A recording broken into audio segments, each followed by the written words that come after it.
Hi, my name is Alexandria Pavlich, and I am a master's student working under the supervision of Dr. Colleen Dell. I am presenting today my preliminary findings from my thesis, which is an exploratory thematic analysis looking at the social significance of psychiatric service dogs for military veterans at high risk for suicide. Quickly, a content warning. I am pulling direct quotes from participants that touch on suicidality. In the event that you find elements of my presentation distressing, I am happy to connect you with available mental health resources, either on campus or in the community. But to begin, the World Health Organization indicates that approximately 800,000 people die by suicide annually. That is one person every 40 seconds. There are many factors that increase someone's suicide risk: exposure to a traumatic situation, problematic substance use, symptoms of anxiety, depression, PTSD, and access to firearms. These factors specifically disproportionately affect military veterans, who are twice as likely to die by suicide than the general population.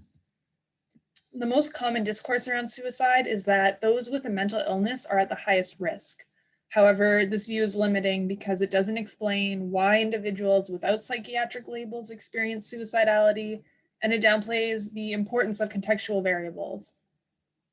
Research has shown that social factors such as the presence of a stable social support system is likely the most effective protective factor against suicide. However, this is still understudied. We can better understand this protective factor by using an attachment lens. An attachment framework explains how the presence of strong, durable relationships in our lives, such as the connection we may have with a parent, a mentor, a romantic partner, or even a therapist, can make someone feel safe and secure, and therefore be better equipped to deal with hardships or distress. But key to a discussion on social supports are non-human actors. The human-animal bond details the positive role that animals play in the lives of humans. For example, animals can help children meet developmental goals.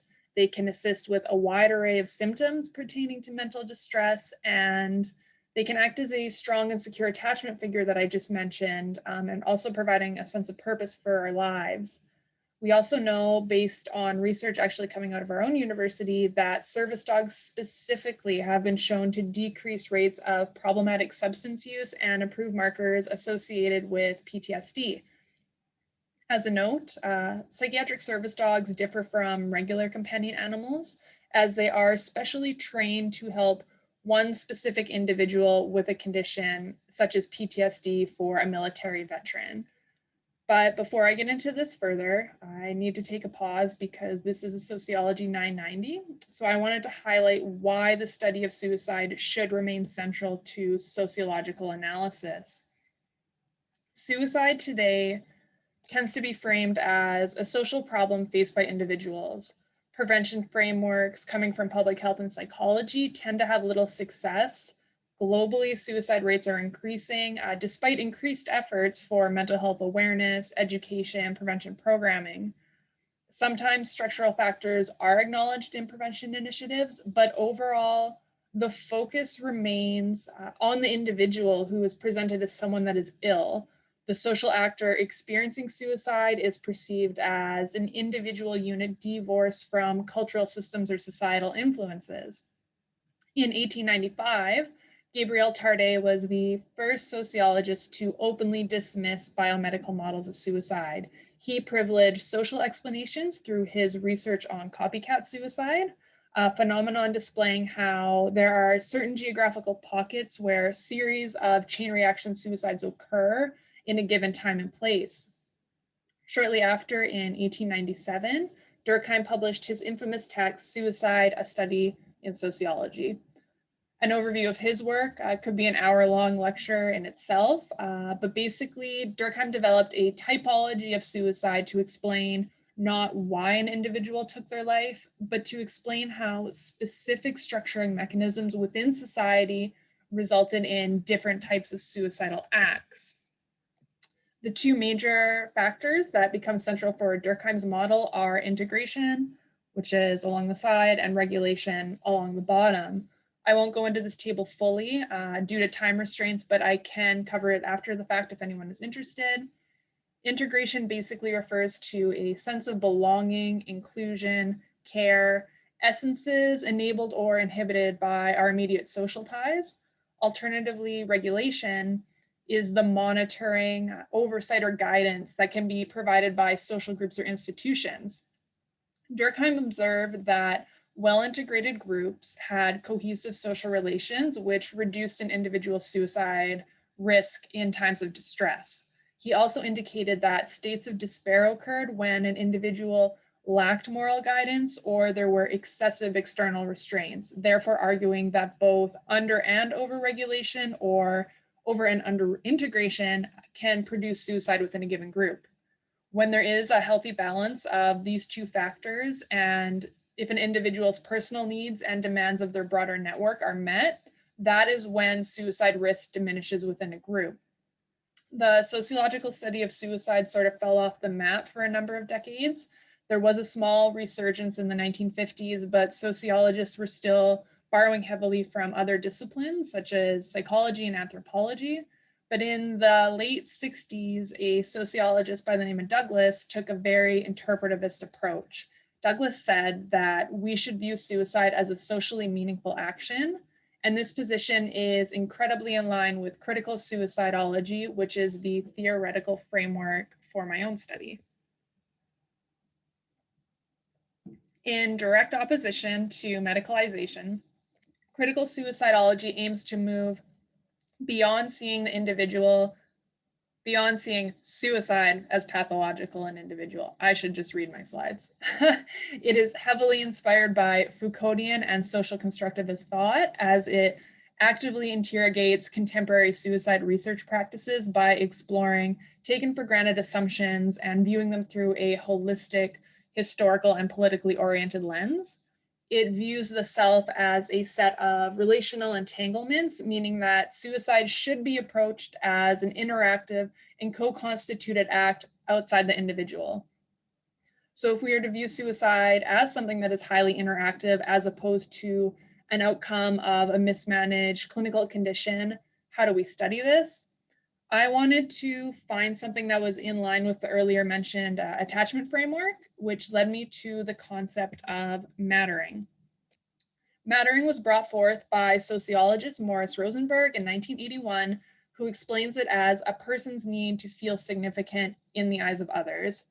At the most basic level, to feel one matters is to believe that another individual cares about us and is concerned with our fate. Rosenberg broke mattering down into three components that are listed on the left here: attention, importance, and dependence. And then Elliott and colleagues expanded this model further as they wanted to validate it as a psychosocial measure. So they included the 4 additional markers on the right. I am not going to go into this fully yet, as I will explain it more as a part of my results section. But we can use this framework to understand that by instilling a sense of mattering, it can become a locus of control for social integration and a catalyst for social obligation or regulation. Individuals become bonded to others and society more broadly because of the inherent interdependence we all have on one another, which I'm sure many of us are familiar with through Durkheim's work on the division of labor in society. Mattering is important for society because it is a source of significant social cohesion. It is a force that binds people together and produces, on a collective level, feelings of solidarity. But why does this concept matter in suicide research? A basic fact of existence is that humans cannot survive or even consider themselves human without meaningful or significant social interaction. If someone loses a feeling of personal significance, they become vulnerable and negative emotional states like loneliness and depression may occur. This is why I argue that feelings of social relevance, such as alienation, isolation, or insignificance, should be the primary consideration in suicide research, more so than models focused on identifying and mitigating chemical imbalances or clinical conditions. So to bring this full circle, based on the existing literature, the argument I want to present is that military veterans are disproportionately affected by suicide because they have reduced feelings of significance or feelings of anti-mattering, as coined by Dr. Gordon Flett at York University. When returning to civilian life, combat veterans often feel that they are no longer making a difference or having others depend on them in the same way as when they were in service. Younger's ethnographic work discusses the difficult reintegration process for veterans where they were in a 24/7 working context with high levels of integration due to the tribe mentality of their unit. So when service ends and they are being forced to resume so-called normal civilian lives away from their social unit and supports, trying to find their place in a highly individualistic society after experiencing a lot of trauma exposure, loss of purpose, isolation, alienation, these are the experiences that veterans regularly report when they end service. So this leads us to conclude that there should be a larger emphasis on social variables affecting overall wellness, especially as this relationship transcends species, which is where my own study takes off. So the specific research questions I wanted to answer were, does the relationship between a military veteran and their psychiatric service dog reduce feelings and or symptoms commonly associated with suicidality, therefore reducing suicide risk? If yes, does this dynamic enable overall feelings of mattering? If so, in what ways? And how can the perspective of the veterans help us better understand the human-animal bond to teach us about the potential of hope involved in this relationship in order to reduce suicide risk? I hypothesized that there would be feelings of mattering present between the veteran and their service dog, but I wasn't able to conduct my own empirical investigation due to COVID-19. I was taking a huge chance by conducting a secondary analysis, as I didn't even know if suicide would be mentioned within the data I had access to, but based on the risk factors, I did have a pretty good hunch. Ethical approval was granted to me to review the data, which had already been collected by Dr. Dell and the One Health and Wellness research team. The original study examined the impact that service dogs have on veterans' substance use activities.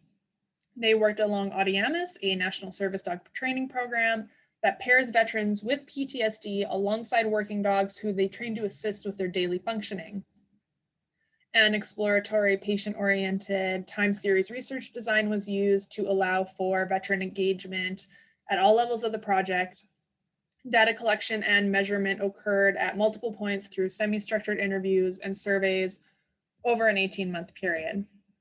So guided by Saldana's qualitative research framework, I did thematic coding for 28 interview transcripts, utilizing NVivo 12 as my organizational software. The sample was 5 male veterans, but for my secondary analysis, I used the data of only 4, as one participant did not complete all their interviews. As I had stated, I didn't get to see the data prior to starting this project, so my pre-coding involved an initial read-through to quickly identify if mattering or suicide were even themes present. Luckily for me, they were, but I also did have rough thematic codes in place to look for indicators of social support more broadly, just in case.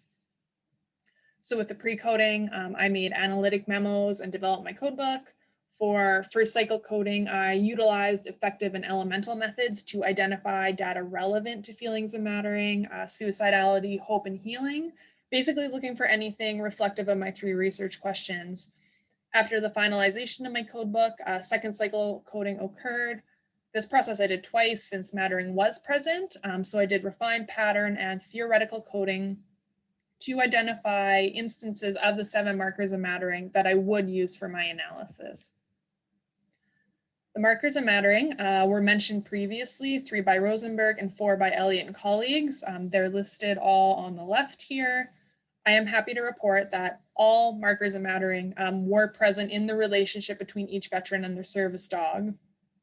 There were way too many quotes to go into this fully, and I have about 3 dozen more that couldn't fit on this page. The ones listed here are exemplary of how the service dog assisted the veteran from the standpoint of the veteran. These are all singular examples of mattering that occurred through their social interaction to display the significance of this specific bond. But first we have attention, which is the feeling that you are known or seen. The dogs were repeatedly cited as being highly attentive and engaged with their handlers. Frustration or tension often ensued when the dogs were inattentive. Second, importance, or a feeling of significance while in the presence of others. Repeatedly, each of the veterans detailed how the dog was the most important and actively present support in their life. Third, dependence, or that certain level of reliance, knowing that others will look to you for support or assistance, thus providing you a purpose. The veterans indicated how reciprocal this relationship was. They were each doing each other a service, whether it was the dog supporting the veteran while experiencing a flashback, or the veterans feeding and playing with the dog for its improved well-being. Fourth, feelings of appreciation. This is similar to dependence, but instead of providing an actionable goal, the person feels like their actions are valued to someone else. For example, we do things for each other other species can't. If I did not have them, I would have fallen apart again. So that ongoing feeling of gratitude enabled by the relationship. We then have feelings of individuation, being made to feel unique and your authentic self in the presence of others. The veterans reported feeling unjudged and unconditionally loved or appreciated for who they were, which was a stark contrast to the other supports in their lives. Noted absence, feeling like you were missed. The veteran and the dog were rarely separated, and when they were, it was blaringly obvious, such as this veteran indicating, there's never a moment in the day where you are not wondering where the dog is or looking for her. Lastly, ego extension. This was the most prevalent marker throughout the analysis. Ego extension is the idea that someone is emotionally invested in you with the recognition that what is happening with or to you does directly impact them. This marker is similar to the idea of nervous system regulation that exists within broader PTSD literature, as to regulate one's nervous system ultimately means that one feels safe, calm, and relaxed. And we know that trauma exposure can lead to an overregulated nervous system where you feel overwhelmed or anxious easily because your autonomic nervous system becomes primed for hyperarousal, making you irritable or hyper alert.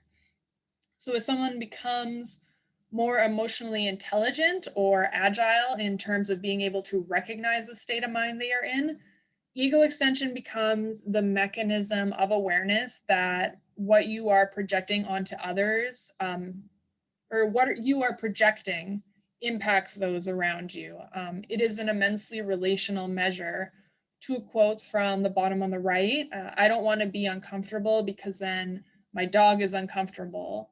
Nobody has been able to pick up on my anxiety and she does. The veterans constantly referenced how they became less volatile or anxious because they cared about how it impacted their dog. So having the dog, which forced them to better identify with themselves and what they were feeling, by extension, helped improve other social relationships in their lives and increase their confidence to participate in previously anxious-inducing activities, such as going into public, as the dogs knew if the veteran was going to get overwhelmed and get them to safety. So in reflection of my second research question, yes, mattering is absolutely present, but how does this speak to social support more broadly? The veterans indicated that the bond that they had with their service dog brought significance, meaning, purpose, and belonging to their lives, often more so than the relationship they had with their own child, spouse, or other support network. Interestingly, one veteran indicated, I need my dog to get out of the dark. I knew enough in my head that I couldn't do it on my own. I needed to have her guide me out, and she is the only guide I have. So the dogs definitely acted as a social support, often in a way that were unique compared to the humans in their lives. One veteran explains, I don't feel like a monster with him. The dogs were able to see their authentic selves, which correlates to that individuation in the mattering model. However, my first research question asks if the dogs had any impact directly on suicidality. To this, the veterans say, it doesn't matter how bad it gets, the dog is still right beside you. My dog saved my life. If you go to sleep and want to kill yourself, you get up in the morning and it is sunny outside.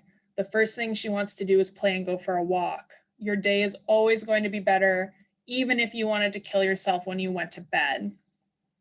These are powerful quotes, and the veterans indicated on more than one occasion that their service dog was the direct catalyst in preventing self-harm and suicidal behavior.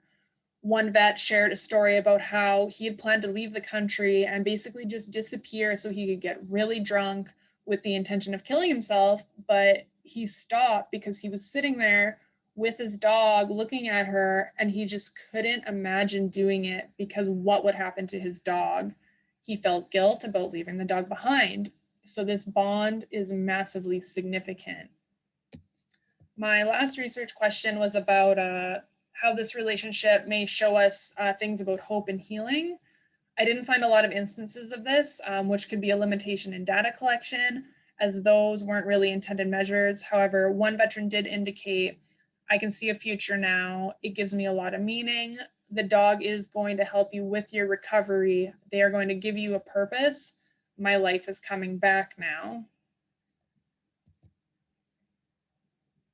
I wish I had more time to get into more depth on all the examples of mattering and instances of suicide intervention, but needing to start wrapping up by touching first on limitations.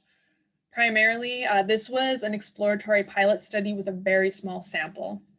It was a secondary analysis where suicide and mattering were not of primary consideration during data collection, leading to me, as a researcher, having to be very mindful and rigorous with my qualitative coding.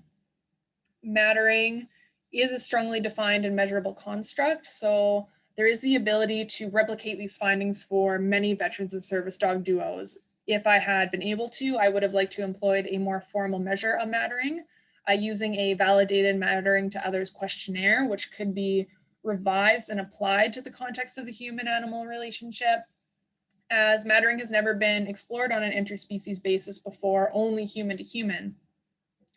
For future studies, there were a lot of things that could provide meaningful analysis. For example, social stigma. The veterans often had uncomfortable or distressing social interactions while in public due to the lack of service dog education by the general population, which meant that the dog was occasionally a source of stress.